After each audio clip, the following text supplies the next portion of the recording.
ದಾಸ ಆಗ್ತಾರ ನಟ ದರ್ಶನ್? 13 ವರ್ಷಗಳ ಬಳಿಕ ಮತ್ತೆ ದರ್ಶನ್ ಜೈಲಿಗೆ, ಕೋರ್ಟ್ಗೆ ಹಾಜರುಪಡಿಸಲಿದ್ದಾರೆ ಪೊಲೀಸರು. ಇವತ್ತು ದರ್ಶನ್ ಸೇರಿ 4 ಆರೋಪಿಗಳನ್ನ ಕೋರ್ಟ್ಗೆ ಹಾಜರುಪಡಿಸಲಿದ್ದಾರೆ. 2 ದಿನ ಪೊಲೀಸ್ ಕಸ್ಟಡಿ ಇಂದಿಗೆ ಅಂತ್ಯ ಆಗುತ್ತೆ. ಬಹುತೇಕ ಪರಪ್ಪನ ಅಗ್ರಹಾರಕ್ಕೆ ದರ್ಶನ್ ಹೋಗೋದು ಫಿಕ್ಸ್. ರೇಣುಕಾ ಸ್ವಾಮಿ ಕೊಲೆ ಪ್ರಕರಣದಲ್ಲಿ ಜೈಲಿಗೆ ಹೋಗ್ತಾರೆ ಇವತ್ತು ದರ್ಶನ್.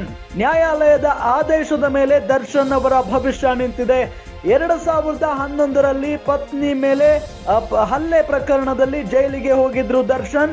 ಈಗ 13 ವರ್ಷಗಳ ಬಳಿಕ ಜೈಲಿಗೆ ಹೋಗ್ತಾರ ದರ್ಶನ್? ಹಾಗಾದ್ರೆ ಜೈಲಿನ ದಾಸ ಆಗ್ತಾರ ನಟ ದರ್ಶನ್ ಅನ್ನೋ ಪ್ರಶ್ನೆ ಮೂಡ್ತಾ ಇದೆ. ರೇಣುಕಾ ಸ್ವಾಮಿ ಕೊಲೆ ಪ್ರಕರಣದಲ್ಲಿ ಪ್ರತಿನಿತ್ಯವೂ ಕೂಡ ವಿಚಾರಣೆಗೆ ಹಾಜರಾಗಿದ್ದಾಯಿತು. ಅದಾದ ನಂತರ ಪೊಲೀಸ್ ಕಸ್ಟಡಿ ಅಂತ್ಯವೂ ಕೂಡ ಆಗ್ತಾ ಇದೆ ಇವತ್ತಿಗೆ. ಇವತ್ತು ಪೊಲೀಸರು ದರ್ಶನ್ ಮತ್ತು ಸಂಗಡಿಗರನ್ನ ನ್ಯಾಯಾಧೀಶರ ಮುಂದೆ ಹಾಜರು ಮಾಡ್ತಾರೆ.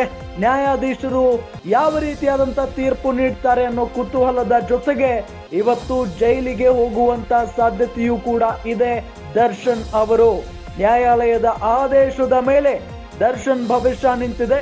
ನಿಮ್ಗೆಲ್ಲ ಗೊತ್ತಿರೋದು 2011ರಲ್ಲಿ ಅವರ ಪತ್ನಿ ವಿಜಯಲಕ್ಷ್ಮಿ ಅವರ ಮೇಲೆ ಮನಸ್ಸೋ ಇಚ್ಛೆ ಹಲ್ಲೆ ಮಾಡಿ ಆ ಪ್ರಕರಣದಲ್ಲಿ ಜೈಲು ಕಂಡು ಬಂದಿದ್ರು ಇದೇ ದರ್ಶನ್. ಈಗ 13 ವರ್ಷಗಳ ಬಳಿಕ ಮತ್ತೆ ಜೈಲು ಪಾಲಾಗುವಂತ ಎಲ್ಲಾ ಲಕ್ಷಣಗಳು ಕಾಣಿಸ್ತಾ ಇವೆ.